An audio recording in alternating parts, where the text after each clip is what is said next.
Lawrence Bishnoi का नाम आजकल किसी सिक्के की तरह हर किसी की जुबान पर है। उसकी दहशत और तानाशाही का आलम यह है कि उसकी तूती अब पूरी व्यवस्था के नक्कार खाने में सुनाई देती है। यह बात हम नहीं कह रहे हैं, बल्कि जांच एजेंसियों का यही मानना है।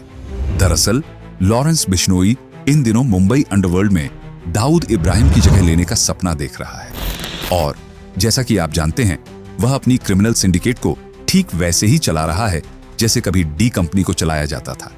इस पूरे गेम में एक नाम सबसे ज्यादा डर और सम्मान पैदा करता है, और वह नाम है लॉरेंस बिश्नोई। यह नाम इतना बड़ा कैसे बना, यह सवाल सभी के जहन में आता है। क्या वजह रही जिसने लॉरेंस को उस पोजीशन तक पहुंचाया जहां वह न सिर्फ अपने दुश्मनों बल्कि बॉलीवुड और मुंबई के बड़े शख्सियतों के दिलों में खौफ का कारण बन चुका है। जो कारनामे उसने अंजाम दिए वह किसी भी फिल्म से कम नहीं है। उसकी हर हरकत और हर कदम में वही खतरनाक रणनीति थी जिसने उसे अंडरवर्ल्ड का एक नामी और असरदार खिलाड़ी बना दिया। जब कोई उसकी बात करता है तो कई लोग डर से कांप जाते हैं, और यह डर सिर्फ अपराधियों में नहीं बल्कि कुछ बॉलीवुड सितारों में भी देखने को मिलता है जो उसकी ताकत से वाकिफ है। एक बार किसी ने पूछा था, लॉरेंस बिश्नोई के नाम से क्या डर लगता है? तो जवाब था, क्योंकि जो काम वो करता है वह दूसरों के लिए सिर्फ खौफ का कारण बनता है। अब तो यह नाम पूरी तरह से चुपचाप नहीं बल्कि बिन बोले ही सबकी जुबान पर है, और जब तक यह नाम चलेगा लोग उसे सिर्फ बुरा ही नहीं बल्कि बड़े सम्मान से भी लेंगे। अंडरवर्ल्ड की दुनिया में आपने अक्सर सुना होगा कि कोर्ट के भीतर या फिर अदालत के परिसर में किसी ने सुपारी लेकर दूसरे अपराधी को मौत के घाट उतार दिया, या फिर किसी ने अदालत की कार्यवाही के दौरान मौका पाकर अपने टारगेट को निशाना बना लिया। लेकिन शायद आपने कभी ऐसा नहीं सुना होगा कि किसी ने खुलेआम कोर्ट रूम में घुसकर आधुनिक हथियार लहराए, टारगेट को गोली मारी और फिर बिना किसी डर के उस जगह से भाग निकला। और तो और इस दौरान अदालत के भीतर मौजूद हर कोई, यहां तक कि कानून भी खामोश होकर मूक दर्शक बनकर देखता रहा। हत्यारे बिना किसी रुकावट के अपना काम करके आराम से कोर्ट परिसर से बाहर निकल गए। यह सब कुछ लॉरेंस बिश्नोई के आदेश पर हुआ। उसके गैंग के लोगों ने इस कांड को अंजाम दिया, और वह एक बार फिर से यह साबित कर दिया कि उसके नाम से ही डर सभी में बैठा है। इस वीडियो में हम आपको इस खतरनाक कांड के बारे में पूरी जानकारी देंगे जिसमें लॉरेंस बिश्नोई का हाथ था, और किस तरह उसने अंडरवर्ल्ड के अपने प्रभाव को और मजबूत किया। लेकिन उससे पहले जिन दोस्तों ने अब तक हमारे चैनल को सब्सक्राइब नहीं किया है वो जल्दी से सब्सक्राइब कर लें और बेल आइकन को भी दबा दें, ताकि हमारे आने वाले सभी वीडियो आपको बिना किसी रुकावट के मिलते रहे। अब इस कहानी की शुरुआत होती है राजस्थान के चूरू जिले से, जो हरियाणा और राजस्थान की सीमा पर स्थित है। चूरू का राजगढ़ इलाका पहले तो खेलों के लिए जाना जाता था, लेकिन यहाँ की सच्चाई यह है कि अपराध भी यहाँ बहुत फल फूल रहे थे। यह इलाका एक तरह से अपराधियों का गढ़ बन चुका था। साल 2018 की जनवरी महीने की 17 तारीख, जब राजस्थान के राजगढ़ स्थित मिनी सचिवालय में कोर्ट की कार्यवाही चल रही थी, वहां पर एक खतरनाक अपराधी की पेशी होनी थी। जिस अपराधी की हम बात कर रहे हैं वह कोई मामूली अपराधी नहीं था। उस पर पुलिस ने कुल 42 गंभीर मामले दर्ज किए थे, और उसकी कुख्याति पूरे इलाके में फैली हुई थी। अब सोचिए, जब ऐसी पेशी हो तो उसकी सुरक्षा कितनी सख्त होगी। लेकिन कुछ ऐसा हुआ जो ना किसी ने सोचा था और ना कभी सुना था। इस दिन की कहानी ने कानून और व्यवस्था को भी हिलाकर रख दिया। तो अब जानते हैं कि आखिर कौन था अजय जैतपुरा। अजय का जन्म एक बहुत साधारण परिवार में हुआ था। उसके परिवार में विजय और राजेश नाम के 2 भाई भी थे। शुरुआती दिनों में अजय का सपना था कि वह अपने परिवार का सहारा बने, लेकिन कुछ गलत फैसलों ने उसे इस रास्ते पर ले लिया जहां वह अब था। साल 2006 में अजय ने अपराध की दुनिया में कदम रखा।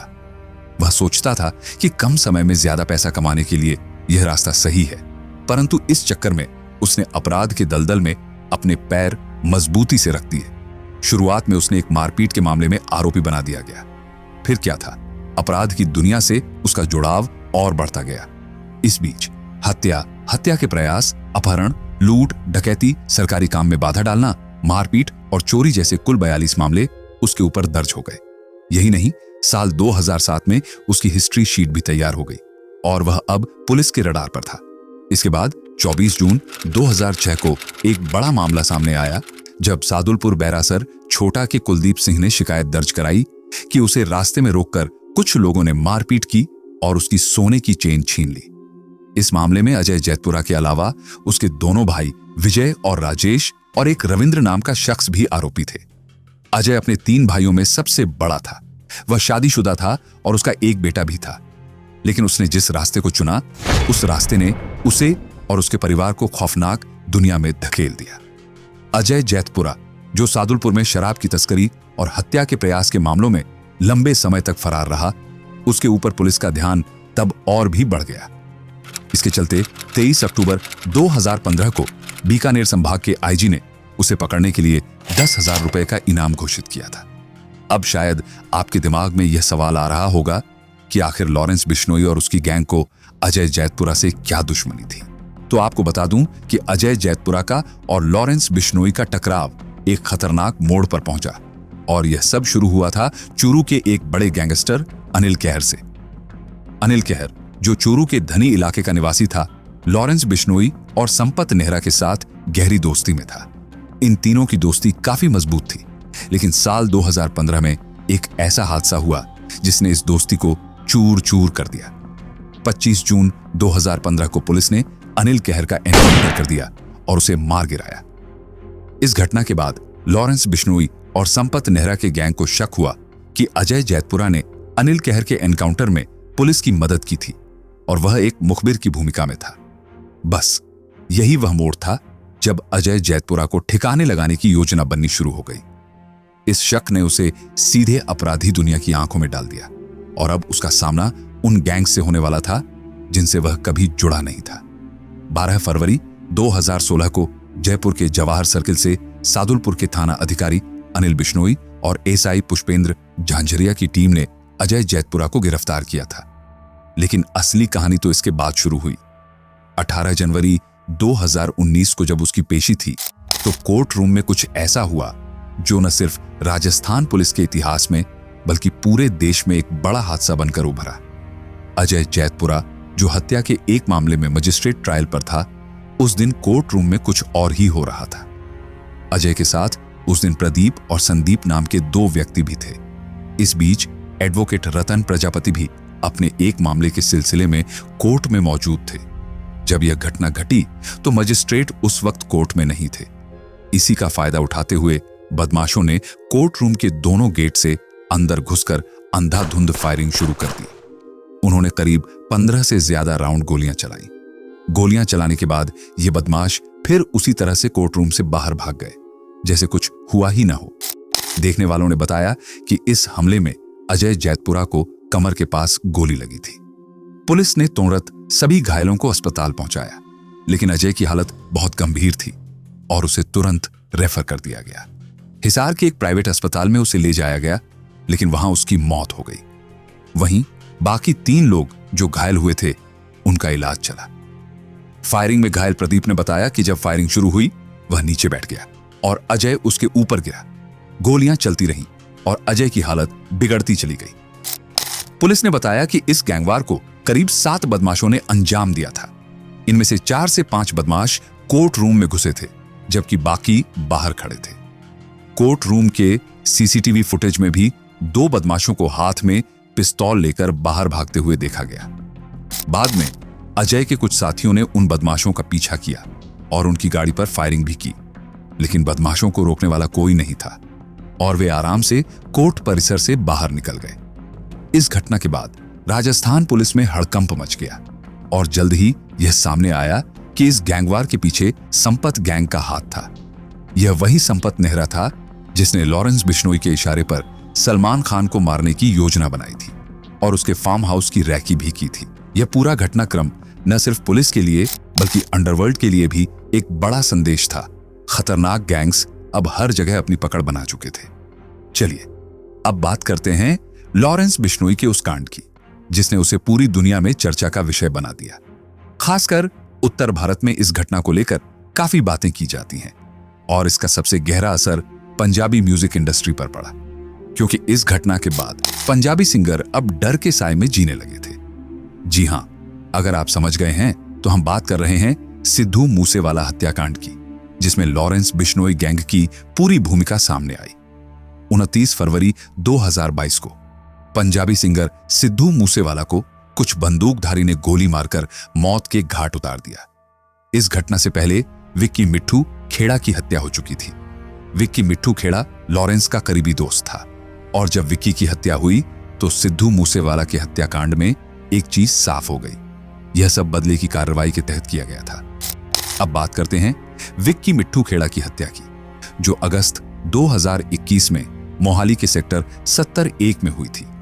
विक्की की हत्या के बाद 4 लोगों को गिरफ्तार किया गया था, लेकिन फिर भी एक शख्स शगुनप्रीत फरार होने में कामयाब रहा। शगुनप्रीत सिद्धू मूसेवाला का मैनेजर था और इस हत्या के बाद वह ऑस्ट्रेलिया भाग गया। इस पर आरोप था कि उसने हथियारों की मदद की थी।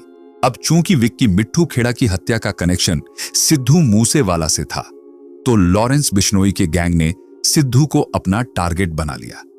और यही वो वक्त था जब पंजाबी म्यूजिक इंडस्ट्री में एक खौफ का माहौल बन गया। सिंगर अब अपनी सुरक्षा को लेकर सतर्क रहने लगे थे, क्योंकि किसी को भी नहीं पता था कि अगला निशाना कौन होगा। यह घटना 29 मई 2022 की है, जब सिद्धू मूसेवाला को दिन दहाड़े गोलियां मारी गईं। उस दिन शाम के वक्त सिद्धू मूसेवाला अपने 2 साथियों के साथ पंजाब के अपने गांव मनसा से अपनी मौसी से मिलने जा रहा था। सिद्धू अपने फेवरेट महिंद्रा थार में ड्राइव कर रहा था। उसकी बगल वाली सीट पर उसका चचेरा भाई गुरप्रीत सिंह बैठा था और पीछे की सीट पर उसका पड़ोसी गुरविंदर बैठा हुआ था। सिद्धू के पिता बलकौर सिंह अपनी कार से बेटे की गाड़ी को फॉलो कर रहे थे, लेकिन जो कुछ भी होने वाला था वह सब उनकी आंखों के सामने घटने वाला था। उस दिन कोई नहीं जानता था कि एक आवाज के बाद सिद्धू की जिंदगी का सफर खत्म होने वाला था। सिद्धू को जिस रास्ते पर लेकर जा रहे थे, वहां एक खौफनाक हादसा इंतजार कर रहा था। सिद्धू की मौत उसके परिवार के लिए न केवल एक दिल दहला देने वाली घटना थी, बल्कि पंजाब के हर कोने में गूंजने वाली एक कहानी बन गई, जो अब तक लोगों की जुबान पर है। शाम के लगभग 5:30 थे जब सिद्धू मूसेवाला अपनी मौसी के गांव जवाहर के पास था। जैसे ही वह ब्रिज के ऊपर पहुंचा, एक कार ने अचानक उसकी गाड़ी के पीछे से फायरिंग शुरू कर दी। तभी एक और एसयूवी ने सिद्धू की गाड़ी को ओवरटेक किया और उसके ठीक सामने आकर रोड को ब्लॉक कर दिया। इस दौरान उस गाड़ी में बैठे कुछ लोग बाहर निकले और एक व्यक्ति सीधे सिद्धू की गाड़ी के सामने आकर SN 99 रशियन असॉल्ट राइफल का ट्रिगर दबा दिया। सिद्धू मूसेवाला ने अपनी रिवॉल्वर से उनका मुकाबला करने की कोशिश की, लेकिन यह कोशिश सफल नहीं हो पाई। उसने केवल 2 फायर किए और फिर उसकी बंदूक भी चुप हो गई, जैसे उसकी भी जिंदगी की आवाज खत्म हो गई हो। रशियन राइफल से लगातार फायरिंग जारी थी और अब मूसेवाला की गाड़ी को 2 और तरफ से घेर लिया गया था। तीनों तरफ से गोलियां चलने लगीं और सिद्धू के पास भागने का कोई भी रास्ता नहीं बचा। लगभग 30 राउंड गोलियां चल चुकी थीं। इसके बाद हमलावरों में से एक व्यक्ति सिद्धू के पास पहुंचा और यह चेक किया कि वह मर चुका है या नहीं। जैसे ही उसे यह कंफर्म हुआ कि सिद्धू मूसेवाला मर चुका है, वह अपने साथियों की ओर मुड़ा। फिर सभी हमलावर अपनी अपनी गाड़ियों में बैठकर वहां से फरार हो गए। पुलिस की रिपोर्ट के अनुसार ये हमलावर पहले से इस जगह पर घात लगाए हुए थे और सिद्धू के आने का इंतजार कर रहे थे। गोलीबारी रुकने के बाद सिद्धू मूसेवाला की गाड़ी के पीछे चल रहे उनके पिता बलकौर सिंह तुरंत क्राइम सीन पर पहुंचे। उन्होंने शोर मचाकर आसपास के लोगों को बुलाया और उन्हें मदद करने के लिए प्रेरित किया। लोगों के माध्यम से घायलों को अस्पताल पहुंचाया गया। सिद्धू मूसेवाला और उसके दोनों साथी, जिनकी हालत भी गंभीर थी, तुरंत मनसा के सिविल अस्पताल ले जाए गए। वहां डॉक्टरों ने चेक करने के बाद सिद्धू मूसेवाला को मृत घोषित कर दिया। आपको जानकर हैरानी होगी कि सिद्धू के शरीर में कुल 19 गोलियां लगी थीं। सिद्धू मूसेवाला की हत्या की जिम्मेदारी गोल्डी बराड ने ली, लेकिन इस पूरे मर्डर में लॉरेंस बिश्नोई और उसके गैंग का हाथ होने की बात अब पूरी तरह से साफ हो चुकी थी। इसके बाद हत्या करने वाले लगभग सभी आरोपियों को पकड़ लिया गया था और अब पुलिस उन लोगों को पकड़ने की कोशिश कर रही है जो इस हत्याकांड के पीछे छिपकर इसे ऑपरेट कर रहे थे। ये लोग अपनी दहशत फैलाने के लिए षड्यंत्रों को अंजाम दे रहे थे। लॉरेंस बिश्नोई गैंग का एक और खतरनाक कारनामा तब सामने आया जब उन्होंने बॉलीवुड के सुपरस्टार सलमान खान को मारने की कोशिश की। यह नाकाम कोशिश उसके गैंग की तरफ से की गई थी और इस पूरी घटना से साफ था कि लॉरेंस बिश्नोई बॉलीवुड में भी अपनी धौंस जमाने का इरादा रखता था। इसके अलावा सलमान खान को दी गई धमकियों ने न सिर्फ बॉलीवुड बल्कि समाज के दूसरे हिस्सों में भी दहशत पैदा कर दी थी। इससे एक और बात सामने आई। लॉरेंस बिश्नोई अब अपनी ताकत और प्रभाव को मुंबई के अंडरवर्ल्ड में भी फैलाना चाहता था। वह दाऊद इब्राहिम की जगह लेना चाहता था और मुंबई में अपनी हुकूमत स्थापित करने की दिशा में कदम बढ़ा रहा था। उसकी खतरनाक चालों से यह साफ हो गया था कि वह अब किसी भी हाल में अंडरवर्ल्ड की दुनिया में अपना सिक्का जमाना चाहता था। लॉरेंस बिश्नोई और सलमान खान के बीच की रार की असली वजह काले हिरण का शिकार है।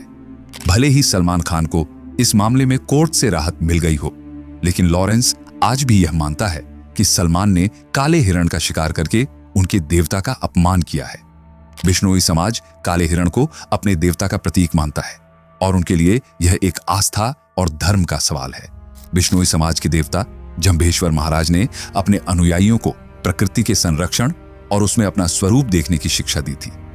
इनको जंबोजी के नाम से भी जाना जाता है और उन्होंने बिश्नोई समाज को 29 महत्वपूर्ण शिक्षाएं दी थी, जिनका पालन आज भी इस समाज द्वारा पूरी आस्था और ईमानदारी से किया जाता है।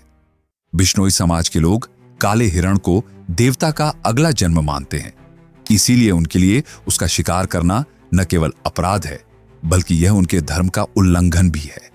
यही वजह है कि बिश्नोई समाज शिकार करने वालों के खिलाफ कड़ी कार्रवाई करने की कोशिश करता है। अब गोल्डी बराड की मदद से लॉरेंस ने सलमान खान को मारने की धमकी दी और पूरी प्लानिंग के साथ उसे जान से मारने की कोशिश की। उसे यह धमकी देने से ही उसे एक तरह की पॉपुलैरिटी भी मिली और उसकी दहशत भी बढ़ गई। जब पहला प्रयास नाकाम हुआ और संपत नेहरा के साथ उसकी योजना विफल हो गई, तब गोल्डी बराड, लॉरेंस बिश्नोई और उनके गैंग ने प्लान बी पर काम करना शुरू किया। और अब इस नए प्लान का किस्सा कुछ इस तरह से था।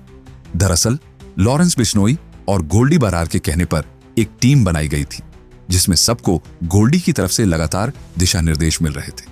इस टीम का एक अहम सदस्य था कुलदीप पंडित, जो एक शूटर था और हाल ही में जेल से पैरोल पर बाहर आया था अपनी मां के अंतिम संस्कार के लिए, लेकिन जेल जाने की बजाय वह फरार हो गया। कुलदीप पंडित की मुलाकात संपत नेहरा से हुई और संपत ने उसे गोल्डी बराड से मिलवाया। गोल्डी से जुड़ने के बाद कुलदीप की बातचीत लॉरेंस बिश्नोई से हुई और फिर सलमान खान के पनवेल वाले फार्म हाउस में उसकी हत्या करने की योजना बनाई गई।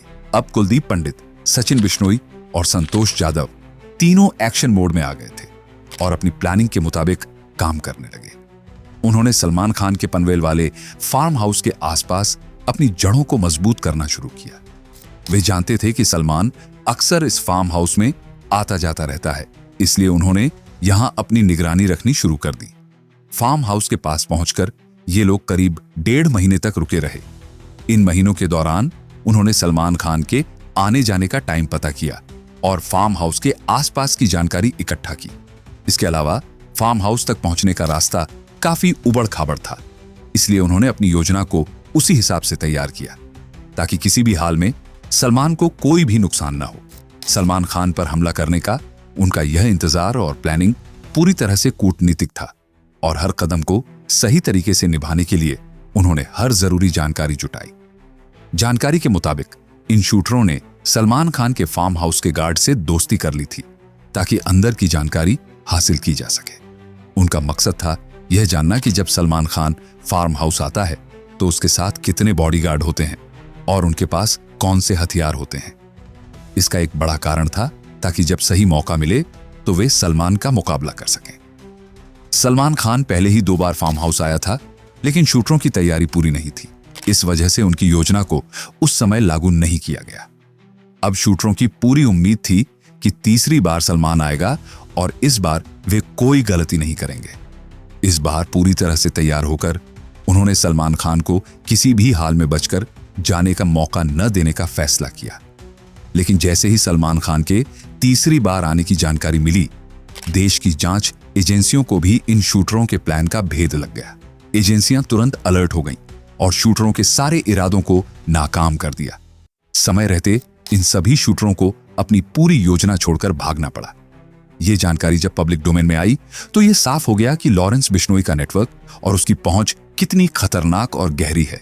यह पूरी घटना यह दिखाती है कि लॉरेंस और उसके गैंग की ताकत कितनी बढ़ गई थी और उनकी पकड़ अब किसी भी जगह तक जा सकती है। ये थे लॉरेंस बिश्नोई के 3 खतरनाक कारनामों के बारे में कुछ अहम पहलू। इन घटनाओं से आप आसानी से समझ सकते हैं कि सलमान खान को निशाना बनाकर लॉरेंस बिश्नोई ने कितना बड़ा खेल रचा था। अगर वह सलमान खान को मार डालता तो उसकी दहशत और भी कायम रहती, और अगर वह सलमान से माफी मंगवा लेता तो भी उसकी जीत होती। दोस्तों, आपको यह वीडियो कैसा लगा हमें कमेंट बॉक्स में बताइए। अगर वीडियो पसंद आया हो तो इसे लाइक कीजिए और अपने दोस्तों के साथ शेयर जरूर करें। फिर मिलते हैं एक नए वीडियो में। तब तक के लिए जय हिंद, जय भारत, वंदे मातरम।